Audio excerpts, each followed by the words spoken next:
व्रत क्या है? क्योंकि अपने देश भारत में ऐसी कोई जगह नहीं जहां के लोग व्रत न करते हों, उपवास न करते हों।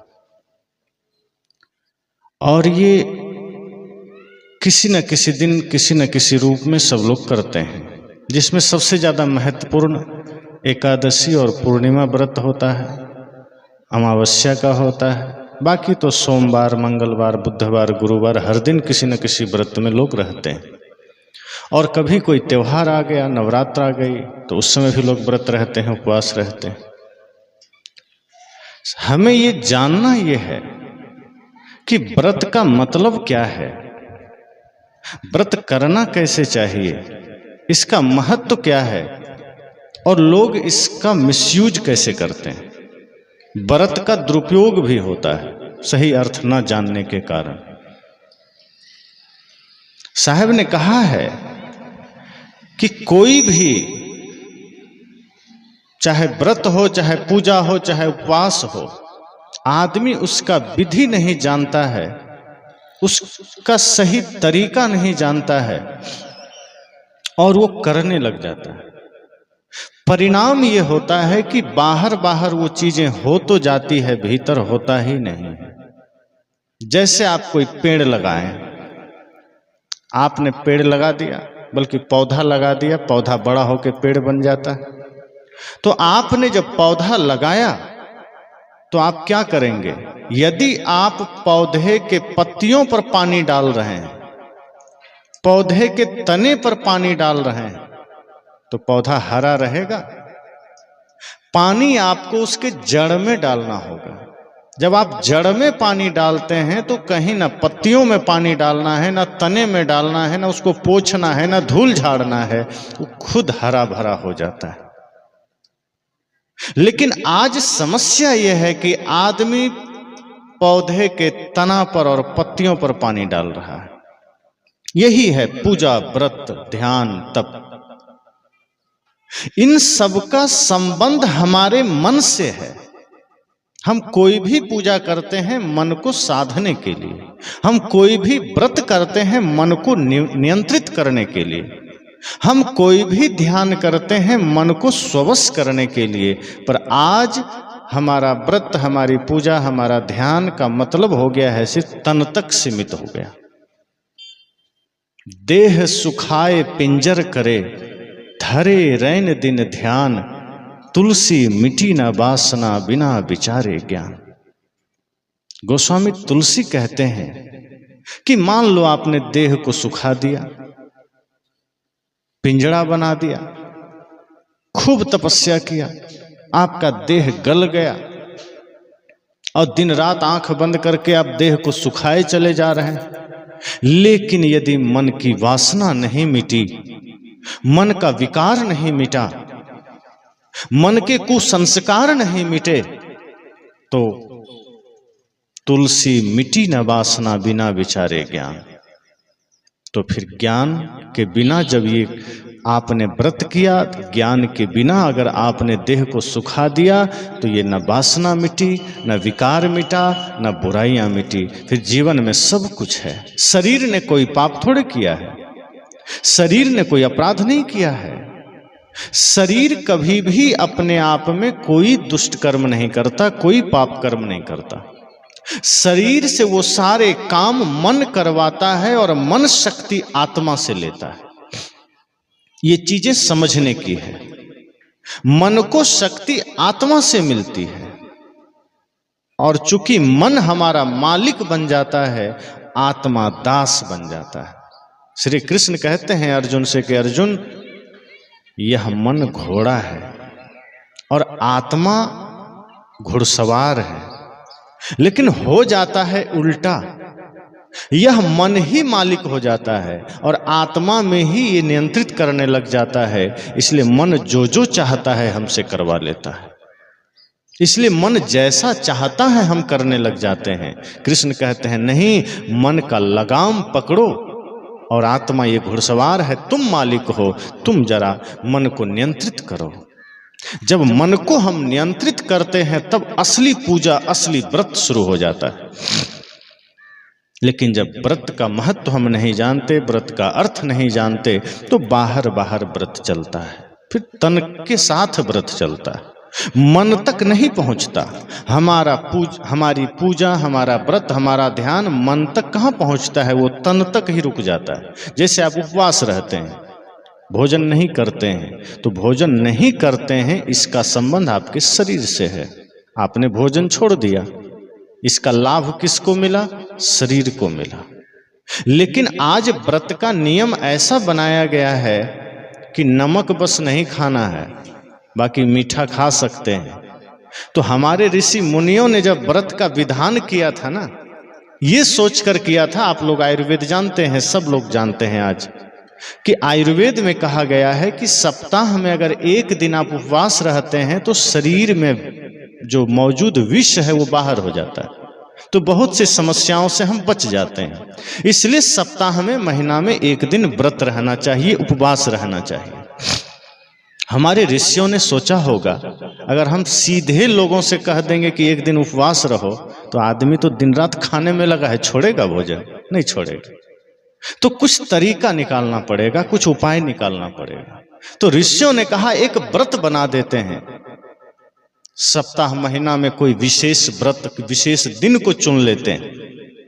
तो एकादशी बना दिया, पूर्णिमा बना दिया, सोमवार बना दिया, गुरुवार बना दिया कि इस विशेष दिन है, ये महीने का विशेष दिन है, वर्ष के विशेष दिन है, इस दिन उपवास रहना है, इस दिन नहीं खाना है।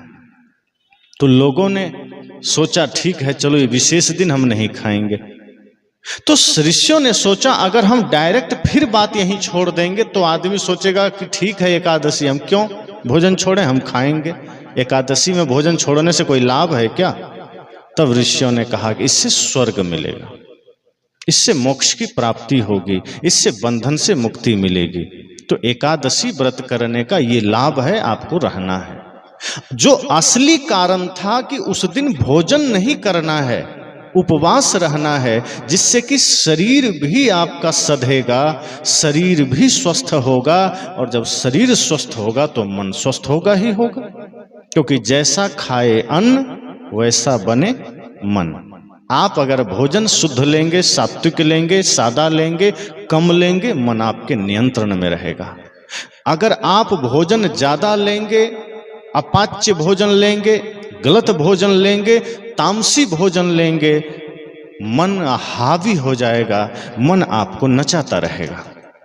तो ऋषियों ने कहा कि उस दिन उपवास रहना था, लेकिन आदमी ने क्या किया कि नहीं, उस दिन हम व्रत तो रहेंगे लेकिन नमक नहीं खाएंगे, दाल भात बस नहीं खाएंगे, मीठा तो खा सकते हैं, दूध तो पी सकते हैं, शरबत तो पी सकते हैं, हलवा भी खा सकते हैं। जब ऐसा ऑप्शन में आ गया, विकल्प में आ गया, तो आदमी जितना और दिन खाता था उससे ज्यादा हलवा खा जाता है व्रत के दिन, कि आज व्रत के नाम पर ज्यादा फल खा लिया। अब दिन भर इतना फल और इतना हलवा खा लिया कि 4 दिन भोजन नहीं करेगा तो भी काम चल जाएगा, और दूसरे दिन उसको इनो पीना पड़ता है या फिर पाचक की गोलियां खानी पड़ती है। ऋषियों ने कहा था व्रत रहना है शरीर के विष को बाहर निकालने के लिए, भोजन का त्याग करने के लिए। आदमी ने सोचा नहीं, बस इस दिन के नाम पर हमको नमक नहीं खाना है, हमको मोक्ष मिल जाएगा और हम मीठा खा लेंगे, और भरपेट मीठा खाता है और खाते ही रहता है। जब देखो तो फल खा रहा है। कोई पूछ बैठता है क्या है भाई, आज मेरा व्रत है, तो फल खा रहे हो? हाँ, फल खाना छूट है, और खाए जा रहा है। आदमी सोचता है कि बस व्रत हम रह लेंगे, हमें स्वर्ग मिल जाएगा। ऋषियों ने कहा था नहीं, ऐसे व्रत से स्वर्ग नहीं मिलता, ऐसे में तो आपका पेट भी सही नहीं रहेगा, आपका स्वास्थ्य नहीं मिलेगा, तो स्वर्ग तो दूर की बात। तब लोगों ने कहा फिर स्वर्ग कैसे मिलेगा? जब व्रत बताया गया है, एकादशी से स्वर्ग मिलता है, पूर्णिमा व्रत से सुख शांति समृद्धि स्वर्ग मिलता है, तो कैसे नहीं मिलेगा? साहब ने कहा हिंदू व्रत एकादशी साधे, दूध सिंघाड़ा सेती, अन्न को त्यागे मन नहीं हटके, पारन करे सगोती। उन्होंने कहा कि हिंदू समाज में एकादशी व्रत का बड़ा महत्व है। लोग व्रत करते हैं, साधते हैं, रहते हैं, उपवास करते हैं, लेकिन अन्न को त्यागे, अन्न का त्याग कर देता है, लेकिन मन नहीं हटके, मन के विकारों को नहीं मिटाता है। मन की बुराइयों को नहीं मिटाता है। मिटाना था मन के बुराइयों को, मिटाना था मन के विकार को, तो अन्न तो छोड़ दिया, मन की बुरी आदतों को नहीं छोड़ा, मन से बुरे चिंतन को नहीं छोड़ा। और पारण करे सगौती, सगौती मतलब होता है मांस। तो बहुत जगह लोग जब जिस दिन व्रत उपवास रहते हैं या नवरात्र में भी नवरात्र रहते हैं तो शाम तक वो व्रत रहते हैं और दूसरे दिन जब वो व्रत तोड़ते हैं तो मांस खा के तोड़ते हैं। तो साहब कहते हैं देखो ये 2 दिन तक ये देवता बना रहा, इंसान बना रहा और अंतिम दिन ये राक्षस बन गया। और ये सोचता था कि मैं एकादशी व्रत करूंगा तो स्वर्ग चला जाऊंगा, उपवास रह लूंगा तो स्वर्ग चला जाऊंगा।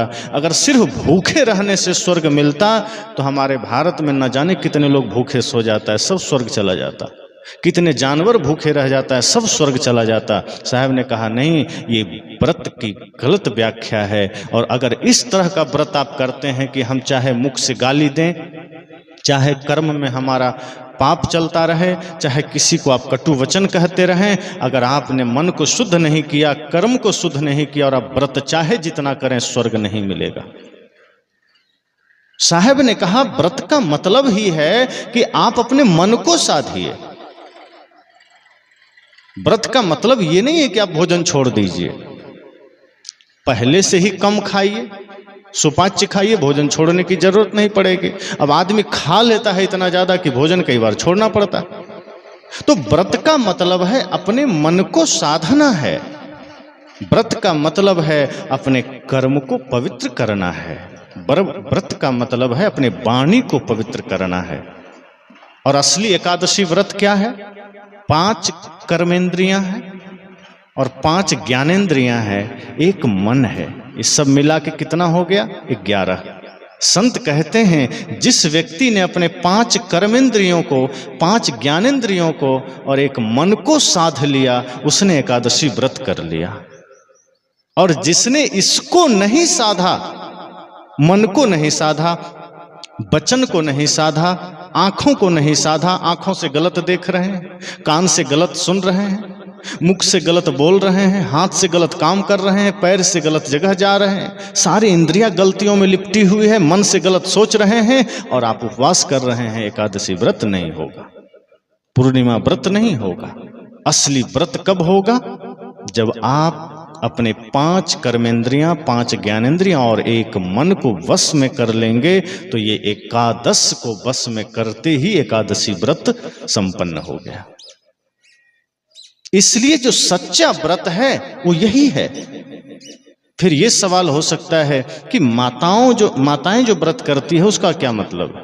बहुत जगह जितिया व्रत होता है जो पुत्र के लिए माताएं करती है। हमारे संत कहते हैं आप व्रत रह लीजिए, ठीक है, उपवास रह लीजिए, आपको फायदा होगा, लेकिन ये सोच रहे हैं कि हमारे व्रत रहने से हमारा पुण्य बेटे पर चला जाएगा, ये गलत है। अगर आप सच में कोई व्रत करना चाहते हैं तो माताओं के लिए असली व्रत है कि आप अपने बच्चों को सही संस्कार दीजिए, ये आपका सबसे बड़ा व्रत है। अगर आपने अपने बच्चे को सही संस्कार दिया तो आपका बच्चा श्रवण कुमार बनेगा, भगत सिंह बनेगा, चंद्रशेखर आजाद बनेगा, आपकी बेटी लक्ष्मीबाई मीराबाई बनेगी। और आप तो यहाँ व्रत कर रहे हैं, बेटे को आपने सही संस्कार नहीं दिया, पता चला आपका बेटा शराब खाने में खड़ा है, उधर दंगा फसाद कर रहा है, आप व्रत करते रहिए, पुलिस हथकड़ी लेकर ले जाएगा उसको। आपका व्रत फिर किसी काम का नहीं है। साहब कहते हैं व्रत करना है, इस तरह का व्रत करिए कि आपके व्रत का प्रभाव आपके बेटे पर पड़े। मां सीता ने वही तो किया था।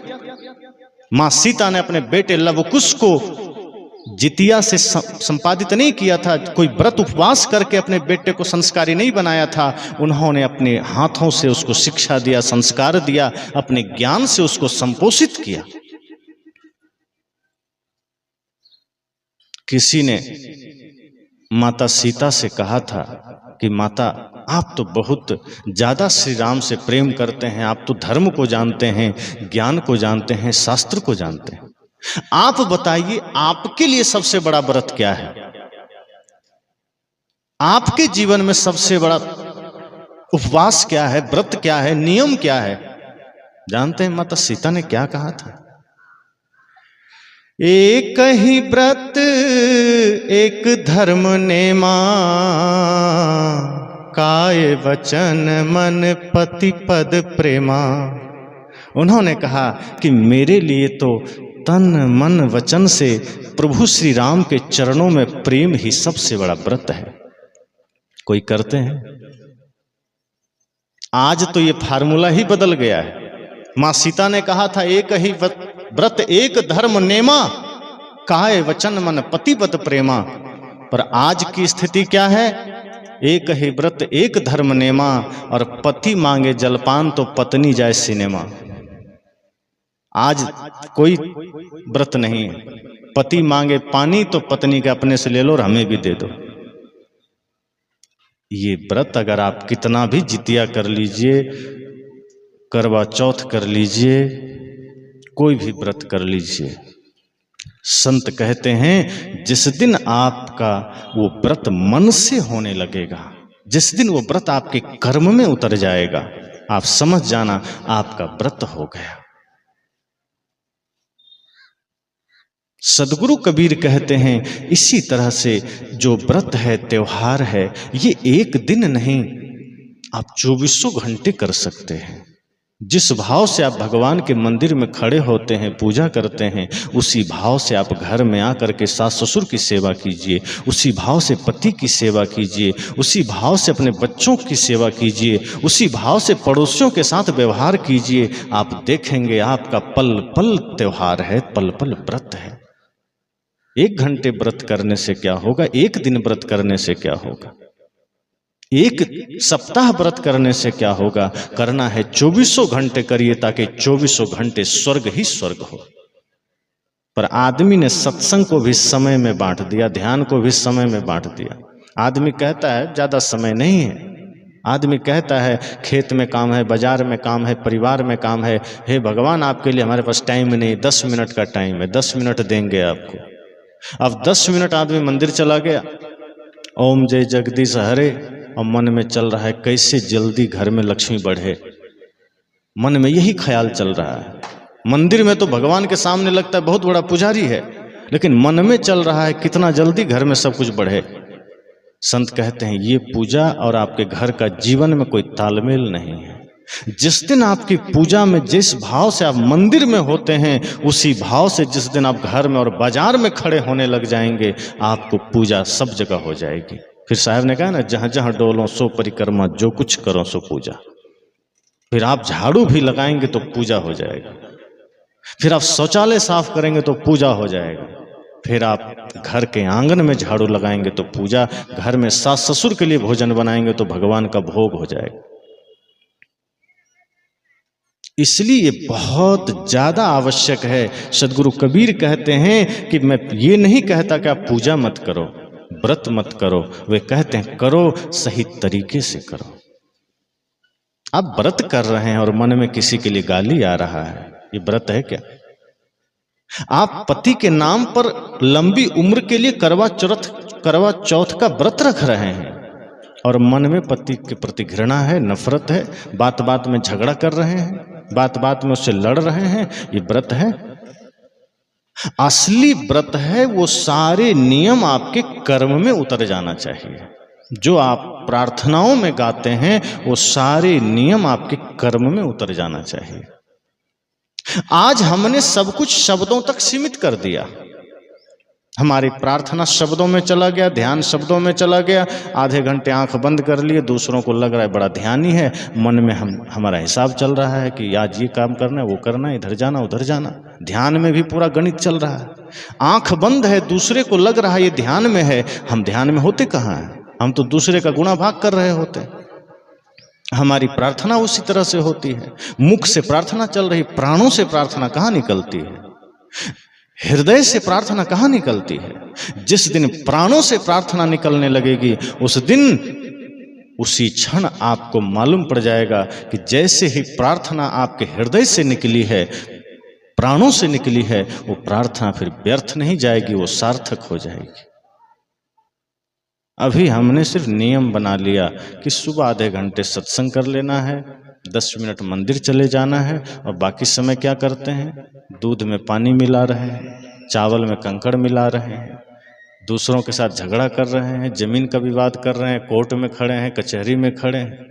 अब ये सारे पाप कर्म चल रहे हैं और इधर ध्यान भी चल रहा है, कोई तालमेल नहीं। उधर धर्म का काम चल रहा है, इधर कर्म बिगड़ता जा रहा है। संत कहते हैं व्रत का मतलब यह है, पूजा का मतलब यह है वो सारी चीजें आपके कर्म में उतर जाए, कि आपका चलना, आपका बोलना, आपका सोचना सब शुद्ध पवित्र हो जाए। इतनी शुद्धि आपके भीतर आ जाए कि ये पैर आपका कभी गलत दिशा में ना जाए। आपका कर्म इतना सुंदर हो जाए कि इन हाथों से कोई पाप ना हो जाए। आपके भीतर इतनी पवित्रता आ जाए कि ये आंखें कभी गलत को ना देख सके। आपके भीतर इतनी शुद्धि आ जाए कि ये कान कभी गलत शब्द ना सुन सके। लेकिन ऐसा नहीं होता। इन हाथों से हम कभी शुद्ध काम कहाँ कर पाते हैं। हम व्रत रह लेते हैं, पूजा कर लेते हैं, त्योहार कर लेते हैं, पर इन हाथों से, इन पैरों से हम कुछ अच्छा काम कर ही नहीं पाते। मुख से, जिस मुख से हमें राम बोलना है, गुरु का नाम लेना है, तो हम कभी एक बार राम का नाम ले लिए, कभी गुरु का नाम ले लिए, बाकी समय गाली दे रहे हैं, कटु वचन कह रहे हैं। सोचो, इसी मुख से भगवान का नाम भी ले रहे हैं, इसी मुख से गाली निकाल रहे हैं, इसी मुख में प्रसाद भी खा रहे हैं, इसी मुख में बीड़ी तंबाकू गुटखा भी खा रहे हैं। मुंह है कि कबाड़ खाना, जो आया डाल दिया। अभी हमारे सामने किसी भगवान जी का मंदिर है, हम देख रहे हैं लोग आते हैं, वहां अगरबत्ती जलाते हैं। कितनी आस्था है, कितना प्रेम है। अब उस मंदिर को तो इंसान ने ही बनाया है, लेकिन ये शरीर रूपी मंदिर को तो स्वयं परमात्मा ने बनाया। जिसको आपने बनाया है, आप वहां सुगंधित अगरबत्ती जला रहे हैं, और जिसको स्वयं परमात्मा ने बनाया है वहां बीड़ी जला रहे हैं, वहां सिगरेट जला रहे हैं। मतलब परमात्मा की कीर्ति को आपने अपमानित कर दिया। जिस मंदिर को आपने बनाया वहां बतासे और मिश्री चढ़ा रहे हैं, और जिसको स्वयं परमात्मा ने बनाया वहां तंबाकू और गुटखा चढ़ा रहे हैं। जिस मंदिर को आपने बनाया वहां दूध और बढ़िया शुद्ध जल भेंट कर रहे हैं, और जिसे स्वयं परमात्मा ने बनाया वहां शराब चढ़ा रहे हैं। तो ये पूजा सही है? जिस दिन आपके भीतर सब कुछ सही हो जाएगा, फिर वो मंदिर ही मंदिर नहीं, आपका घर भी मंदिर बन जाएगा। फिर वहां बसने वाले भगवान ही भगवान नहीं, आपके माता पिता भी आपके लिए भगवान हो जाएंगे, आपके बच्चे भी आपके लिए नंद गोपाल हो जाएंगे। लेकिन दिखता कहां है? नहीं दिखता, क्योंकि व्रत ही गलत चल रहा है, बाहर बाहर चल रहा है। और जो चीजें बाहर बाहर चलेगी उसकी पहुंच अंतर्मन तक कैसे हो सकती है? आत्मा तक तो वही पहुंचेगी जिसका संबंध मन से होगा। हम व्रत भी बाहर बाहर करते हैं, शब्दों तक सीमित है, प्रार्थना भी बाहर बाहर चलती है, हमारे त्योहार भी बाहर बाहर चलते हैं। एक दिन दिवाली का त्योहार आया, पटाखे जलाए, दिए जलाए, बात खत्म हो गई। हमने कभी सोचा ही नहीं कि वो दीप जलाने का अर्थ क्या है।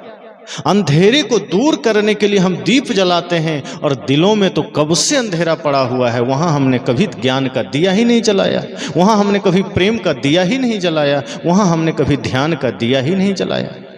बाहर के अंधेरे को दूर करने के लिए हमने लाइटें लगा दी, और दिल में न जाने कब से अंधकार है, वहां हमने कोई ज्ञान का दीप नहीं जलाया। होली आई, सब पर रंग डाले, रंगारंग कार्यक्रम हो गया, और मन सदैव विकारों के रंग में रंगा हुआ है। हमने मन को भक्ति के रंग में रंगा ही नहीं। रंग दे प्रभु ज्ञान के रंग में काया, रंग ना ले इस पापी मन को अपने रंग में माया। रंग दे प्रभु ज्ञान के रंग में काया। जो सबरी पर रंग चढ़ा था, जिस रंग रंगी थी मीरा, भक्त सुदामा तुलसी रंगे थे, जिस रंग रंगे कबीरा।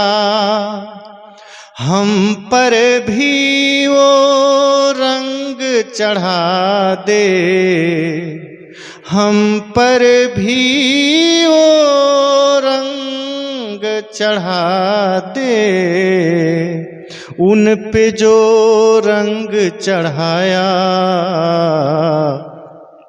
रंग दे प्रभु ज्ञान के रंग में काया। आगे क्या कहा? काले पीले रंगों का है मेला ये जग सारा, इस दुनिया के सभी रंगों से तेरा रंग है न्यारा। काले पीले रंगों का है मेला ये जग सारा, इस दुनिया के सभी रंगों से तेरा रंग है न्यारा।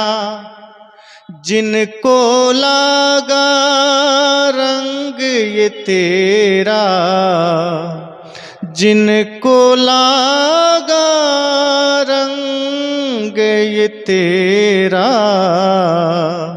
कोई उतार न पाया, रंग दे प्रभु ज्ञान के रंग में काया। हम क्या जाने भक्ति रंग में मन कैसे रंग पाए इस मन को जब तू रंग चढ़ाए। हम निर्धन हैं हम पर करना, हम निर्धन हैं हम पर करना, अपनी दया की छाया, रंग दे प्रभु ज्ञान के रंग में काया। शिष्य गुरु से क्या कहता है कि बाहर के रंगों में तो पूरी दुनिया रंगी हुई है, हे प्रभु मुझे उस रंग में रंग देना जो रंग एक बार चढ़ जाए तो कभी उतरे नहीं। और यदि आपने देर कर दिया, यदि आपने अपने ज्ञान के अपने प्रेम के रंग में मुझे ना रंगा, तो पता नहीं माया तैयार खड़ी है वो कब हमें अपने रंग में रंग ले जाए। माया तैयार है, हे गुरुदेव अगर आपने देरी किया तो इस मन को माया अपने रंग में रंग लेगी। गुरु ने कहा कौन से रंग में तुम्हें रंगना है?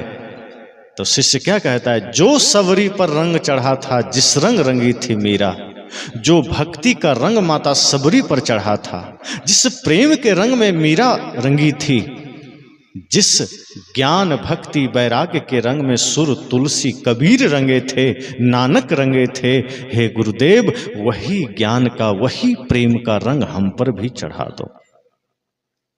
लेकिन होली पर हम क्या करते हैं? बाहर के रंगों से खूब होली खेल लेते हैं, कीचड़ भी एक दूसरे पर डाल देते हैं, रंग भी डाल देते हैं, पर जिस हेतु से ये त्योहार हुआ इसका प्रतीक है ज्ञान के रंग में रंग जाना, प्रेम के रंग में रंग जाना, वो हम करते ही नहीं हैं।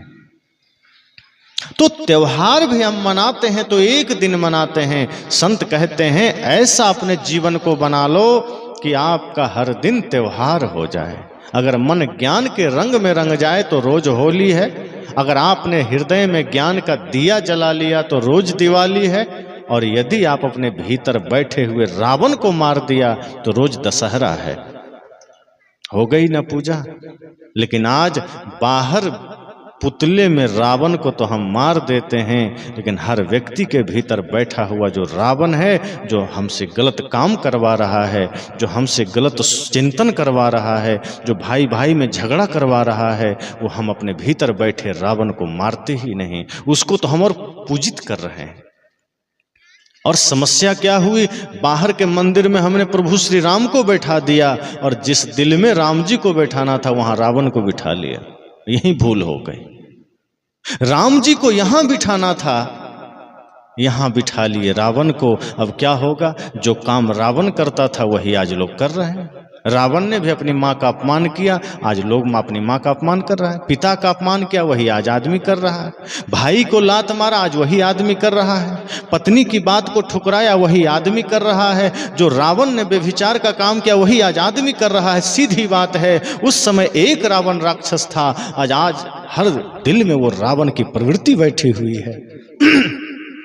कलयुग बैठा मार कुंडली, जाऊं तो मैं कहां जाऊं, अब हर घर में रावण बैठा, इतने राम कहां से लाऊं। कवि कहता है कि कलयुग कुंडली मार कर बैठा है, हर घर में हर हृदय में आज रावण ने डेरा डाल दिया है। रावण ने डेरा डाला है, इसका सीधा मतलब है कि आसुरी प्रवृत्ति ने आपके हृदय में डेरा डाला है। तभी तो गलत चिंतन मन में आता है, तभी तो गलत ख्याल मन में आता है। जिस हृदय में राम का डेरा होगा वो कभी अपने भाई से विरोध नहीं कर सकता। जिस हृदय में राम का डेरा होगा वो कभी अपने माँ का अपमान नहीं कर सकता, वो कभी अपने पड़ोसी का अपमान नहीं कर सकता। आज अगर आप अपने माँ का, पिता का अपमान करते हैं, पड़ोसी का अपमान करते हैं, भाई का अपमान करते हैं, आप अपनी पत्नी के साथ दुर्व्यवहार करते हैं, इसका सीधा मतलब है आपके हृदय में राम नहीं रावण का वास है।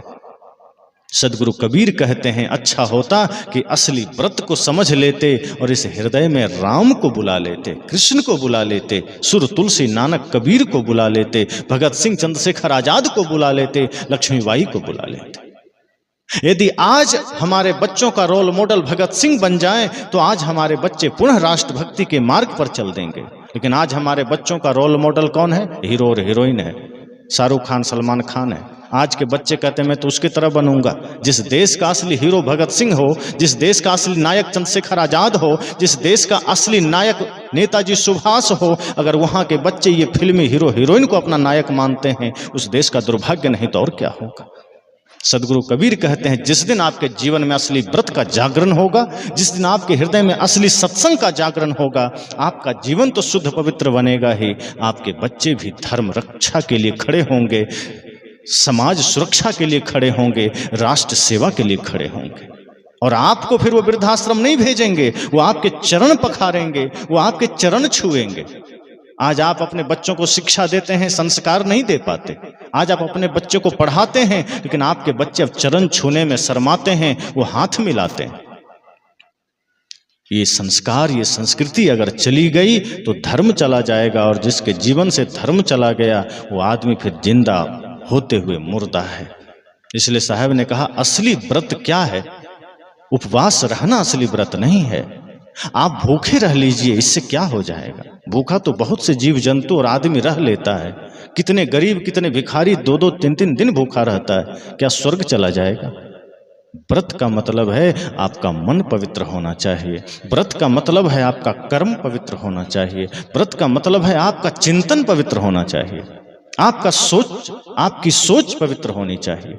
अगर सोच गंदी है, चिंतन गंदा है, आपका कर्म गंदा है, अगर आप किसी भूखे को भोजन नहीं दे सकते, किसी प्यासे को पानी नहीं दे सकते, किसी रोते को हंसा नहीं सकते, किसी आंख के आंसू को आप पोंछ नहीं सकते, तो समझना आपका सारा व्रत फीका है। आप चाहे मंदिर बना के रखें घर में, चाहे किसी भगवान की आप रोज उपासना करें। क्या राम जी ऐसा थे? पर दुख द्रवहि सो संत सुजाना। राम तो कहते हैं, किसी की पीड़ा को देखो तो सबसे पहले आप कितना भी व्यस्त हो, खड़े हो जाना, थोड़ा सा समय दे देना। किसी को दुख में देख लो तो 2 मिनट समय दे देना। अगर आपके जीवन से किसी का हित हो जाए, समझना आपने आज धर्म कर लिया। अगर आपके जीवन से किसी गरीब को सहायता हो गई, समझना आपने दान कर लिया, आपने पूजा कर लिया। आपके शरीर से, आपकी विद्या से, आपके सामर्थ्य से, आपके धन से अगर किसी की सहायता हो गई तो समझ लेना आपने सही व्रत कर लिया। लेकिन व्रत करते रहिए, पूजा करते रहिए, और आप ये सारे धर्म के काम मत करिए, समाज सेवा मत करिए, राष्ट्रभक्ति से अपने मुंह को मोड़ लीजिए, माता पिता का अपमान कीजिए, फिर आपका सारा व्रत, सारी पूजा व्यर्थ है। स्वयं राम जी के लिए कहा गया, प्रातः काल उठ के रघुनाथा, मात पिता गुरु नाबहि माथा। कितनी बढ़िया दिनचर्या है प्रभु श्री राम की। सुबह उठते हैं, प्यार से माता पिता गुरु के चरण स्पर्श करते हैं, आशीर्वाद लेते हैं। और उनके माँ बाप कितने अच्छे हैं। राम जी अगर सो रहे हैं, देरी भी हो गई तो माता पिता जाके उनको झकझोरते नहीं हैं, गाली नहीं देते हैं, प्यार से राम जी को जगाते हैं। जागिए कृपा निधान पंछी बन बोले। इतना बढ़िया प्यारा भजन सुना करके माँ कौशल्या श्री राम को जगाती है और राम जी आंखें खोल करके जगते हैं, तुरंत उठ करके माँ का चरण छूते हैं। लोगों ने कहा आप इतनी गहरी नींद में थे, इतनी प्यारी नींद में थे, कैसे जग गए एक बात में? माँ ने पुकारा और आप जग गए। राम जी कहते हैं जितनी प्यारी नींद है ना, उससे कहीं ज्यादा प्यारी माँ की आवाज है।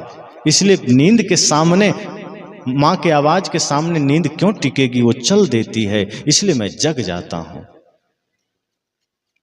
इसलिए राम जी की दिनचर्या है, राम जी का पूरा जीवन दर्शन है कि वो सुबह उठते ही माता पिता गुरु का चरण छूते हैं। आज के बच्चों से कहो तो कहता है शर्म आती है। अपने ही माँ बाप, अपने ही गुरु का चरण छूने में अगर शर्म आ जाए तो समझना आदमी धर्म से भ्रष्ट हो चुका है।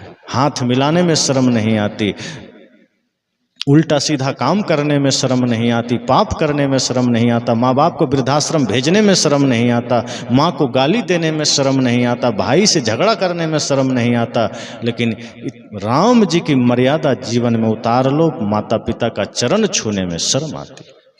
कहते हैं समझना ये व्रत से दूर है, आदमी सत्संग से दूर है। आज आदमी ने क्या फार्मूला बनाया? राम जी की दिनचर्या है प्रातः काल उठ के रघुनाथा, मात पिता गुरु नाबहि माथा। और आज के लोग कहते हैं नहीं, प्रातः काल उठ के रघुनाथा, मात पिता गुरु मारे ही लाता। अब पूजा नहीं करनी, प्रार्थना नहीं करना, चरण नहीं छूना। आज की संस्कृति सभ्यता बदल गई है। जैसे ही हम अपने सनातन संस्कृति को छोड़ करके साइड होते हैं, जैसे हम अपने महापुरुषों के जीवन दर्शन को छोड़कर साइड होते हैं, हमारे पास कुछ भी नहीं बचता। क्योंकि एक व्यक्ति अपने माँ के गर्भ से ही जन्म नहीं लेता, एक संस्कृति के भी गर्भ से जन्म लेता है। और जिस संस्कृति से हम सबने जन्म लिया है उसका नाम है भारतीयता। और भारतीयता इस विश्व में सर्वश्रेष्ठ संस्कृति है। और अगर हमने उसका त्याग कर दिया तो समझना कि हमारे पास कुछ नहीं बचा सिवाय नरक के। इसलिए संत कहते हैं अपनी संस्कृति, अपनी सभ्यता, अपनी मर्यादा को कभी मत छोड़ना। धन से कंगाल हो जाओ, 2 मिनट बाद मेहनत करके धन आ सकता है, लेकिन जो व्यक्ति अपने आचरण, अपनी संस्कृति से कंगाल हो गया, फिर उसको नरक में भी जगह नहीं मिलेगी। 2 दिन उपवास रहना पड़े, रह जाना, लेकिन देश संस्कृति के साथ गद्दारी मत करना। आज आदमी सोचता हमारा पेट भर जाए, देश जाए भाड़ में। आज आदमी का यही तो फार्मूला है। महाराणा प्रताप अगर यही सोचा होता तो सोचो क्या होता। उन्होंने अपनी देश की एकता, अखंडता और संस्कृति की मर्यादा के लिए, मर्यादा की रक्षा के लिए जंगल में जाकर के घास की रोटियां तक खाई थी। वो चाहते तो 60 गांठ कर लेते अंग्रेजों से, मुगलों से, लेकिन नहीं, उन्होंने कहा मुझे अपने भारत माता पर न्यौछावर हो जाना है, लेकिन शीश नहीं झुकाना है। आज हम क्या कर रहे हैं? थोड़े से लोभ लालच में, थोड़े से स्वार्थ में अपने ही समाज से, अपने ही देश से, अपनी ही संस्कृति से बैर कर लेते हैं और पाप के रास्ते पर चल पड़ते हैं। थोड़ा सा कहीं लालच मिल गया, थोड़ा सा कहीं प्रलोभन मिल गया, हम अपनी ही मर्यादाओं को तार तार कर देते हैं। आज हम अपने मंदिर इसलिए नहीं जाते कि मंदिर जाएं, गुरु के पास जाएं और वहां से एक शिक्षा, एक संस्कार लेकर निकलें और समाज में एक जागृति फैलाएं। आज हमारे ही समाज के युवा, हमारे ही समाज के लोगों के लिए खतरा क्यों बन रहे हैं? आज अपने ही गांव में बहन बेटियां खाली सड़क पर रात में निकलने से क्यों घबरा रही है? क्या कोई दूसरे गांव के लोग यहाँ हैं? अपने ही गांव के लोगों से अगर वो भयभीत हो रही है, इसका मतलब है कि आपका मंदिर का और घर का जीवन में कोई समानता नहीं है। जिस दिन आपका मंदिर का भाव घर में पहुंच जाएगा, जिस दिन आपका सत्संग का भाव बाजार में पहुंच जाएगा, उस दिन कभी कोई डर नहीं होगा। इसलिए मैं कहता हूं अपने भीतर वो धर्म का दिया जलाइए, अपने भीतर वो धर्म का जागरण करिए, ताकि आप सबके भीतर ही वो राम की शक्ति आ सके, वो लक्ष्मण की शक्ति आ सके। जब भी मैं ये चर्चा करता हूं, मुझे एक बात अवश्य याद आ जाती है भगत सिंह की।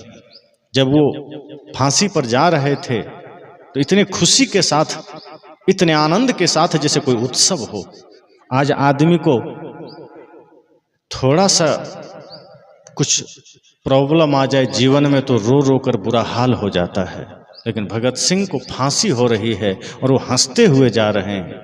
कर चले हम फिदा जाने तन साथियों, अब तुम्हारे हवाले वतन साथियों। वे कहते हैं कि अब हम तो जा रहे हैं, हंसते हुए जा रहे हैं, मुस्कुराते हुए जा रहे हैं, लेकिन मेरे देश के लोगों, अब तुम्हारे हवाले ये देश को कर रहा हूं। वो ये नहीं कहते कि मैं राम जी के हवाले कर रहा हूं, कृष्ण जी के हवाले कर रहा हूं। वे कहते हैं मैं तुम्हारे हवाले कर रहा हूं। क्यों? क्योंकि अब राम तुम्हें बनना होगा। चलो राम के पद चिन्हों पर अब इतिहास बदलना होगा। अब वो राम की शक्ति तुम्हें ही बनना होगा। और ध्यान रखना, अपने लिए ही मत जीना, अपने परिवार के लिए ही मत जीना, देश संस्कृति समाज के लिए भी जीना। और आपके होते अगर किसी को भय लगे तो समझना आपका जीना बेकार है। आप जहां खड़े हों, अगर आपके खड़े होने से कोई सुरक्षित महसूस करे तो समझना आपका जीवन वास्तव में जीवन है।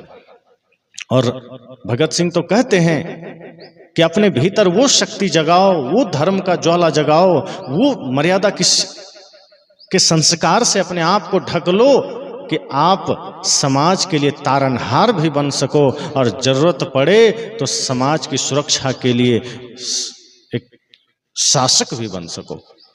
उन्होंने आगे कहा है ना, खींच दो अपने खून से जमीन पर लकीर, इस तरफ आने पाए ना रावण कोई, तोड़ दो हाथ अगर हाथ उठने लगे, छूने पाए ना सीता का दामन कोई। कहा अब अगर ऐसी कोई बात आ जाए तो उस समय तो लक्ष्मण जी थे जो लक्ष्मण रेखा खींचा था, आज तुम ही लक्ष्मण बन जाओ। अगर आज पुनः कोई रावणी प्रवृत्ति अपनी ही माँ बहन बेटियों पर हाथ डालने लगे तो तुम ही राम बन जाओ, तुम ही लक्ष्मण बन जाओ और वो सीमा रेखा खींच दो कि अगर इस तरफ उसका हाथ आ जाए तो पकड़ के तोड़ दो। तोड़ दो हाथ अगर हाथ उठने लगे, छूने पाए ना सीता का दामन कोई। लोगों ने कहा क्यों? उन्होंने कहा क्योंकि राम भी तुम ही लक्ष्मण साथियों, अब तुम्हारे हवाले वतन साथियों। क्योंकि अब तुम ही राम हो, तुम ही लक्ष्मण हो, वही मर्यादा तुम में धारण करने। इसलिए सदगुरु कबीर कहते हैं आप व्रत करते हैं, पूजा करते हैं, लेकिन व्रत से आपका जीवन का कोई संबंध नहीं होता। पूजा करते हैं लेकिन उससे आपके जीवन का कोई संपर्क नहीं होता, वो सब बाहर बाहर चलता है। जैसे ही हम व्रत सही अर्थ में कर लेते हैं, मनसा वाचा कर्मणा व्रत कर लेते हैं, 10 इंद्रियों को और एक मन को साध लेते हैं, तब हम अपने इंद्रियों का शासक बन जाते हैं।